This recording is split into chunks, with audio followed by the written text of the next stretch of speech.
Halo kawan, selamat datang di Kyota Hamzah Channel, dan kali ini kita membahas tentang sejarah Renaissance dan pengaruhnya terhadap dunia literasi.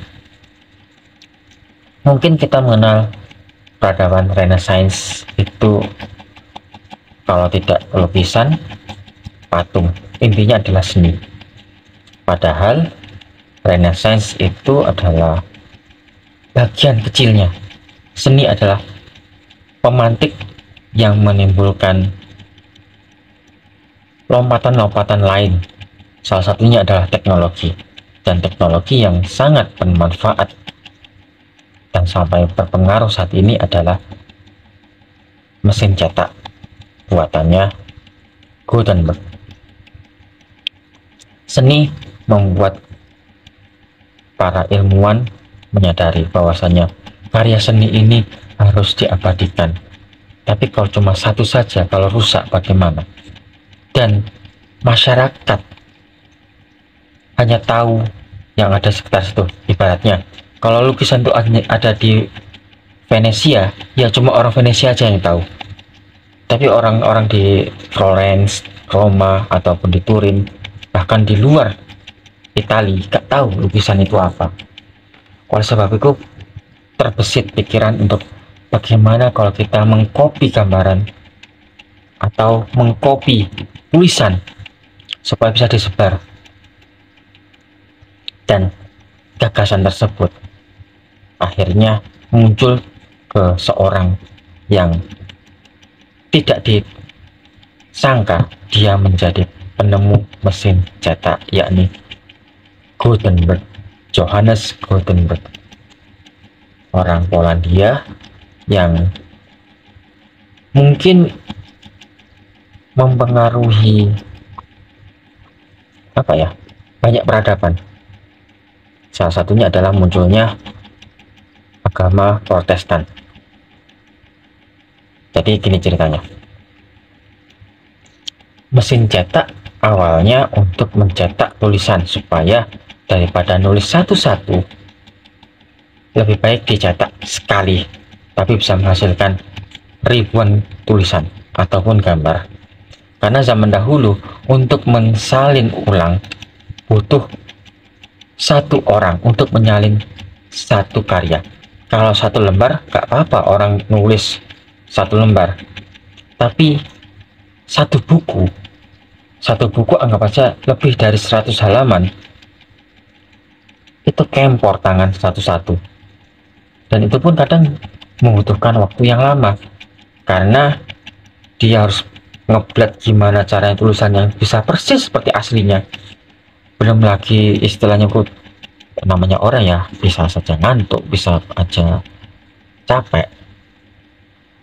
Itu yang menyebabkan duplikasi buku ataupun penyebarannya sangat terbatas. Tapi karena karyanya Johannes Gutenberg, cukup satu sekali kuas, tulisan ataupun gambar bisa tersalin persis seperti aslinya, masternya. Dan sekali shred bisa ribuan gambar. Itu jauh lebih memudahkan daripada menyalin satu persatu.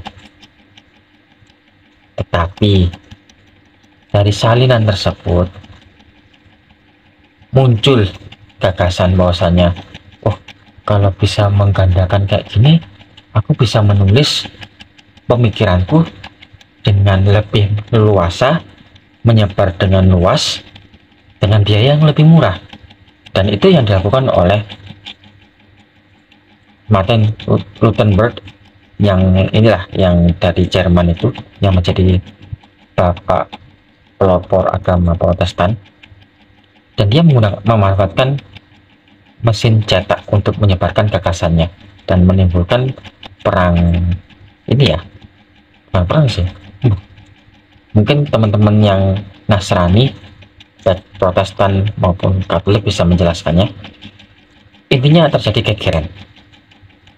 Tapi karyanya Gutenberg itu pada dasarnya sangat bermanfaat. Untuk cetak undangannya bisa, cetak buku ya bisa, cetak peta ya bisa, dan peta inilah yang kemudian menjadi pelopor para pelaut untuk pergi ke berbagai wilayah yang tidak mereka ketahui. Columbus, terus Magellan, terus apa lagi tuh, ya itulah banyak. Dengan peta yang telah disalin, duplikasi, oh ini ada peta, serahkan ke pasukan saya yang di sini biar mereka bisa datang ke, anggap aja Belanda ya, ke Nusantara lewat sini sini sini sini. Itu memudahkan. Belum lagi munculnya mesin cetak menimbulkan yang namanya industri baru, yakni media massa. Koran mulai muncul ketika mesin cetak populer di Eropa. Berita juga lebih banyak, penerbitan buku lebih beruntung lagi karena akhirnya buku bisa dijual secara publik dan banyak duplikasinya yang bisa dijual ke masyarakat umum walaupun dengan harga yang gak ngotak waktu itu. Jadi Renaissance awalnya memang berasal dari seni. Dari seni tersebut memunculkan inovasi, dan inovasi menimbulkan namanya teknologi, dan mesin cetak adalah bagian dari Renaissance yang jarang dibahas. Dan gara-gara mesin cetak pula karya-karya para seniman lainnya bisa menyebar dengan leluasa, bisa dikenal masyarakat. Orang-orang mulai membaca tulisan-tulisan seperti Copernicus, tulisan-tulisannya Galileo Galilei, dan para filsuf-filsuf setelahnya. Jadi Renaissance itu adalah pemantik dari otak kanan menuju otak kiri, dari seni menjadi teknologi, dan teknologi menimbulkan namanya sosial.